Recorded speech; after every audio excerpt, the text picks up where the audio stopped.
Hello friends, आप सभी का आपके यूट्यूब चैनल पे स्वागत है। और आज इस वीडियो में हम बात करने जा रहे हैं इंटेलिजेंस ब्यूरो की तरफ से जो assistant central intelligence officer grade 2 का जो फॉर्म निकला है, इस फॉर्म को आप अप्लाई कैसे कर सकते हैं, आज इस वीडियो में हम बात करने वाले हैं। तो डिस्क्रिप्शन में लिंक मिलेगा, आपके सामने इस प्रकार का जो पेज ओपन हो जाएगा। सबसे पहले यहाँ पे आपको रजिस्ट्रेशन करना होगा। तो रजिस्ट्रेशन के ऊपर जब क्लिक करेंगे तो आपके सामने एक नया पेज ओपन होगा जो इस प्रकार का देखने को मिलेगा। जहाँ पर सबसे पहले आपको पोस्ट का नाम सिलेक्शन करना होगा। तो एक ही नाम आएगा तो आपको वो सिलेक्शन करना है। यहाँ पे आपको जो नाम होगा, आपको अपना नाम लिखना, फुल नेम जो आपका है। उसके बाद आप नीचे की ओर रखेंगे तो यहाँ पे आपका मोबाइल नंबर और अपने मोबाइल नंबर को कंफर्म कीजिएगा। इसके बाद जो आपका ईमेल आईडी है और अपनी ईमेल आईडी को कंफर्म कीजिएगा। उसके बाद एक डिक्लेरेशन है, इसके ऊपर क्लिक करना है और इस कैप्चा कोड को यहाँ पे मेंशन करके री वेरीफाई के ऊपर क्लिक कीजिएगा।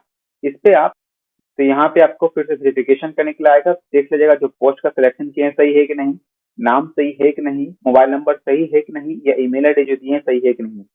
सब कुछ सही होगा तो सबमिट के ऊपर क्लिक कर दीजिएगा और इसके बाद फिर आई एग्री का ऑप्शन आएगा, उसके ऊपर क्लिक करना है और ओके के ऊपर क्लिक करना है।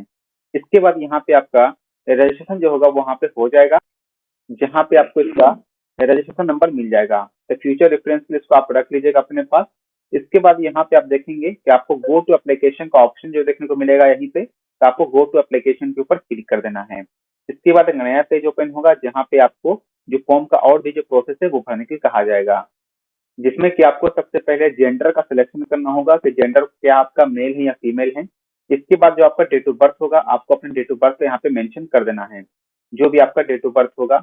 उसके बाद यहाँ पे सिटीजन ऑफ इंडिया के ऊपर क्लिक करना है और उसके बाद जो कैटेगरी जो होगा आपका, उसका आपको यहाँ पे सिलेक्शन कर लेना है। इसके बाद यहाँ पे आप नीचे की ओर आएंगे तो यहाँ पे आपका पर्सनल डिटेल्स होगा, जहाँ पे आपको अपने पापा का नाम लिखना होगा, आपको अपने मम्मी का नाम लिखना होगा। उसके बाद मैरिटल स्टेटस बताना है कि शादीशुदा है कि नहीं। तो मैरिड या अनमैरिड जो भी होगा आप यहाँ पे सिलेक्शन कीजिएगा। इसके बाद जो रिलीजन जो भी होगा आपका, अपने रिलीजन का सिलेक्शन कीजिएगा। इसके बाद आइडेंटिफिकेशन मार्क्स पूछेगा, कहीं कट मार्क हो कहीं मोल मार्क हो, वो यहाँ पे आपको देना होगा। इसे देने के बाद और फिर इसके बाद यहाँ पे आपको जो सेंटर है उसका सिलेक्शन करने के लिए कहा जाएगा। तो जो भी स्टेट से आप बिलोंग करते हैं या जहाँ आपको सेंटर चाहिए उस स्टेट का सिलेक्शन कीजिएगा और जो सिटी जहाँ देना चाहते हैं सेंटर, वो आपको यहाँ पे सिलेक्शन करते चलना है। तो जो भी आपको आसान लगे या आपके नजदीक है वो आप यहाँ पे दे दीजिएगा। उसके बाद यहाँ पे अब 5 सेंटर आपको देना है, तो पांचों के देना सेंटर आपका जरूरी है। अगर इसमें से नहीं दीजिएगा तो आपको कहीं नहीं मिलेगा, इसलिए 5 तो देना ही, यानी पहला चांस तो मिल जाएगा आपको। इसके बाद यहाँ पे सर्विसमैन डिटेल्स के बारे में पूछा जाएगा, आप एक्स सर्विसमैन हैं कि नहीं, आपको यस और नो के ऊपर क्लिक करना है। इसका मतलब ये होता है कि क्या आपने इंडियन आर्मी, एयरफोर्स या नेवी में पहले काम किया है या नहीं किया है, तो उसके बारे में बताना होता है।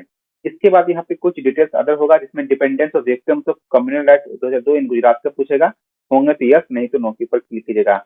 एंटी सिख राइट्स से डिपेंडेंट है कि नहीं वो आपको बताना होगा, या स्पोर्ट्स पर्सन है कि नहीं आपको वो बताना होगा। इसके बाद यहाँ पर आप देखेंगे डिटेल्स पूछेगा एम्प्लॉयमेंट डिटेल्स का, यानी किसी भी गवर्नमेंट एम्प्लॉय है कि नहीं, आपको यस और नो के ऊपर क्लिक करना है। और ध्यान रखना डिपार्टमेंटल कैंडिडेट है, यानी जो पहले से आईटी में काम कर रहे हैं वही यहाँ पे डिटेल्स भरेंगे। यस के ऊपर क्लिक करने के बाद आईटी देना होगा, एम्प्लॉयमेंट आईडी और एम्प्लॉय नेम देना होगा, ज्वाइनिंग डेट देना होगा और कितना टोटल सर्विस ईयर होगा वो यहाँ पे कैलकुलेट होकर आ जाएगा। होगा तो दीजिएगा, नहीं है तो नो के पे क्लिक करना है और जो सेव नेक्स्ट का ऑप्शन होगा आपको सेव नेक्स्ट के ऊपर क्लिक कर देना है। अब यहाँ पे आपको एड्रेस भरने के लिए कहा जाएगा, तो यहाँ पे आप देखेंगे एड्रेस लाइन 1 है, यहाँ पे विलेज का नाम और वार्ड नंबर है यहाँ पे दे सकते हैं। तो आपका एड्रेस लाइन 2 में यहाँ पे पोस्ट ऑफिस प्लस थाना के यहाँ पे नाम दे सकते हैं। और फिर जो कंट्री, जिस भी कंट्री से बिलोंग करते हैं यानी इंडिया, तो इंडिया का सिलेक्शन कीजिएगा। इसके बाद जिस भी स्टेट से बिलोंग करते हैं तो स्टेट का सिलेक्शन कीजिएगा और जिस डिस्ट्रिक्ट से बिलोंग करते हैं उस डिस्ट्रिक्ट का नाम भी लिख देना है। और आपका पिन कोड क्या है, पिन कोड यहाँ पे मेंशन कर दीजिएगा। उसके बाद पूछ रहा है कि परमानेंट एड्रेस करस्पॉन्डेंस से सेम है, तो ये अगर सेम होगा तो यस के ऊपर क्लिक कर दीजिएगा। अगर करस्पॉन्डेंस अलग है तो नो के ऊपर क्लिक करके जो करस्पॉन्डेंस है, जो परमानेंट एड्रेस है वो मेंशन कीजिएगा। तो मेरे यहाँ पे सेम, तो मैं यहाँ पे यस पे क्लिक कर देता हूँ। फिर उसके बाद यहाँ पे आपको सेव नेक्स्ट के ऊपर क्लिक करके आगे की ओर बढ़ना है।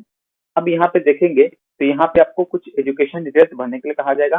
तो सबसे पहले पूछेगा मैट्रिकुलेशन डिटेल्स, जिसमें कि सबसे पहले पूछ रहा है बोर्ड का नाम। तो जो बोर्ड का नाम होगा आपको अपना यहाँ पे बोर्ड का नाम मेंशन करना है। उसके बाद यहाँ पे ईयर ऑफ पासिंग पूछेगा, तो जिस ईयर में पास किए हैं उस ईयर का सिलेक्शन करना है। किस स्कूल से पास किए हैं, स्कूल का यहाँ पे आपको जो नाम मेंशन कर देना है। उसके बाद सब्जेक्ट कॉम्बिनेशन है, तो यहाँ पे आप लिख सकते हैं ऑल, जनरल सब्जेक्ट लिख सकते हैं या आप ऑल सब्जेक्ट लिख सकते हैं, जो लिखना है लिख सकते हैं। उसके बाद आप बताना है पास या फेल, तो पास पे क्लिक करना है। उसके बाद बताना है परसेंटेज सिस्टम था या सीजीपीए सिस्टम था, तो जो भी आपका होगा उसका सिलेक्शन कीजिएगा। मान लीजिए अगर परसेंटेज का सिलेक्शन करना है तो यहाँ पे बताना है कितना परसेंटेज ऑब्टेंड हुआ, यानी डायरेक्टली आपको परसेंटेज बता देना है। अगर सीजीपीए है तो आपको अपना यहाँ पे जो सीजीपीए आएगा वो आपको यहाँ पे लिख देना है। इसके बाद यहाँ पे आपका ट्वेल्थ का डिटेल्स भरने के लिए कहा जाएगा। अगर ट्वेल्थ की डिटेल्स नहीं है तो छोड़ सकते हैं। उसके बाद एसेंशियल क्वालिफिकेशन डिटेल्स है वो देना होगा, जिसमें ग्रेजुएशन मांगेगा या इक्विवेलेंट है। ग्रेजुएशन है इसलिए आप जो भी क्वालिफिकेशन है ग्रेजुएशन के ऊपर क्लिक कीजिएगा। स्पेशलाइजेशन का मतलब होता है कि आपका कौन सा ऑनर्स है, तो ऑनर्स पेपर का यहाँ पे अपना नाम लिख दीजिएगा। तो ऑनर्स पेपर का नाम लिखने के बाद यहाँ पे आपका कॉलेज का नाम या यूनिवर्सिटी का पूरा नाम लिखना होगा। तो कॉलेज का नाम दे सकते हैं, यूनिवर्सिटी का नाम लिख सकते हैं, कोई दिक्कत नहीं है। तो जहाँ से आपका कॉलेज है यूनिवर्सिटी नाम लिख के उसके बाद जो आपका कॉलेज या यूनिवर्सिटी जिस सिटी में है उसका नाम लिख सकते हैं। उसके बाद आपका यूनिवर्सिटी या कॉलेज जिस स्टेट में है उसका यहाँ पे नाम लिखिएगा और आपने कब एडमिशन लिया था उसका आपको ईयर और मंथ यहाँ पे देना होगा। अब कहाँ से पता चलेगा ईयर और मंथ, तो आप देखेंगे जो आप एडमिशन लिए होंगे तो उसमें एक रसीद होता है, तो रसीद के अंदर मेंशन होगा। नहीं तो आपको जो सर्टिफिकेट होगा उसके अंदर मेंशन रहता है कि कब से कब तक यहाँ पे एडमिशन यानी कब से कब पढ़ाई शुरू की थे और कब आपको रिजल्ट मिल रहा है, तो वो मेंशन किया रहेगा, आप वहाँ पे जाके चेक कर सकते हैं। अगर नहीं पता है तो आप लगभग भी यहाँ पे दे सकते हैं, आपको कंफर्म नहीं है तो लगभग एज जो महीना है वो आप यहाँ दे सकते हैं।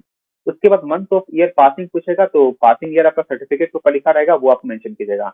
उसके पास है तो पास के ऊपर क्लिक करना है और फिर बताना है परसेंटेज सिस्टम था या सीजीपीए सिस्टम था, ये दोनों होगा तो दोनों को एक सिलेक्शन कर सकते हैं और परसेंटेज यहाँ पे दे देना है। उसके बाद पूछ रहा है क्या कि आपके पास कंप्यूटर नॉलेज है कि नहीं, आपको यस और नो के ऊपर क्लिक करना होगा। यहाँ पे कोई सर्टिफिकेट नहीं मांगेगा, बस कंप्यूटर का नॉलेज होना जरूरी है। अगर आपके पास कोई एडिशनल क्वालिफिकेशन डिटेल्स है तो भरिए, वरना नहीं है तो छोड़ सकते हैं। और उसके बाद यहाँ पे आपसे पूछ रहा है कि आपको कोई अदर लैंग्वेज आता है, जैसे फॉरेन लैंग्वेज है या लोकल लैंग्वेज आपको आता है हिंदी और इंग्लिश के अलावा, तो यहाँ ध्यान रखना इंग्लिश और हिंदी के अलावा कोई और लैंग्वेज आता है तभी यहाँ के ऊपर यस पे क्लिक कीजिएगा और जो लैंग्वेज आता है उसके फिर नाम लिखना है। अगर हिंदी इंग्लिश के अलावा कोई नहीं आता है तो नो के ऊपर ही क्लिक कीजिएगा। इसके बाद यहाँ पे एक्सपीरियंस पूछेगा, एक्सपीरियंस है तो दीजिए, नहीं है तो नो के ऊपर क्लिक करके सेव एंड नेक्स्ट के ऊपर क्लिक करके आगे को। अब इसके बाद यहाँ पे आपको फोटो और सिग्नेचर अपलोड करने के लिए कहा जाएगा। तो फोटो यहाँ पे ध्यान रखना है 50 केबी से 100 केबी के बीच का होना चाहिए, जेपीजी फॉर्मेट में होना चाहिए और ये करंट फोटो होना चाहिए, व्हाइट बैकग्राउंड होना चाहिए। तो इसको आपको अपलोड करना है। उसी प्रकार से सिग्नेचर भी आपको 50 से 100 केबी के बीच का ही अपलोड करना है। अब यहाँ पे पेमेंट दिखेगा कितना का पेमेंट कटेगा, तो 450 रुपए यहाँ पे प्रोसेसिंग चार्ज है और 100 रुपए यहाँ पे फीस लगेगा, यानी टोटल जितना फीस लगेगा वो यहाँ पे देखने को मिल जाएगा। इसके बाद नीचे की ओर आना है, जहाँ पे पेमेंट ऑप्शन देखने को मिलेगा, आपको इसके ऊपर क्लिक करना है और बाद में 5 डिक्लेरेशन और कुछ कैप्चा कोड होगा, आपको वो इस पे क्लिक करना है। इसके बाद अगर सब कुछ सही है तो सबमिट के ऊपर क्लिक करके आगे की ओर बढ़ना है। और जब आगे की ओर बढ़ेंगे तो यहाँ पे पेमेंट करने के लिए कहा जाएगा, जिसमें कि आपको डेबिट कार्ड, क्रेडिट कार्ड या नेट बैंकिंग या यूपीआई जिस भी माध्यम से पेमेंट करना है आप यहाँ पे पेमेंट कर सकते हैं। पेमेंट को कंप्लीट करते ही फिर से आपको लॉगिन पेज भेज दिया जाएगा, जहाँ पे लॉगिन करके फिर से यहाँ पर प्रिंट एप्लीकेशन का ऑप्शन देखने को मिल जाएगा और यहाँ पर प्रिंट निकाल के अपने पास फ्यूचर रेफरेंस के लिए रख लीजिएगा। इस प्रकार से जो फॉर्म है आपका आसानी से फिलअप हो जाएगा। अगर कुछ भी प्रॉब्लम हो रहा है फॉर्म भरने में तो कमेंट करके पूछेगा, मैं आपको उसका जवाब जरूर दूंगा। मिलेंगे जल्दी नेक्स्ट वीडियो में। Thank you for watching this video.